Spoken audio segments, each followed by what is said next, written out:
ओम मनुष्यास्त्रदाम, ओम यक्षास्त्रदाम, ओम रक्षास्त्रदाम, ओम पिशाचास्त्रदाम, ओम सुवर्णास्त्रदाम, ओम भूतास्त्रदाम, ओम पशवस्त्रदाम, ओम वनस्पतस्त्रदाम, ओम औषधस्त्रदाम, ओम भूतग्रामस्त्रदो, ओम विद्यस्त्रदो, ओम ऋषितर्पणम।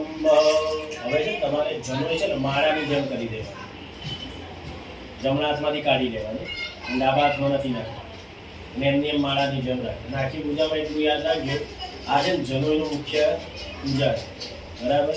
અત્યારે જે તમે કર્યું હતું ને જમણા હાથમાં તમારે જનોઈ હતી, એને સવ્ય કહેવાય. સવ્ય એટલે ઓરિજિનલ જગ્યાએ જનોઈ છે, એ પોઝિશનમાં રાખી અને તમારે કોની પૂજા કરવાની આવશે? દેવોની, ભગવાનની પૂજા કરવાની આવશે.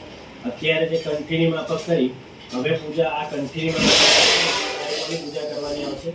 ઋષિઓ, બરાબર. હવે આ તર્પણ કેવી કરવાનું? તમારે આ લીધું આમ કરી વચ્ચેથી છોડી દે, બરાબર. જેટલા નામ બોલાય એમ તમારે છોડતા રહે, બરાબર. ચલો, હરિ ઓમ.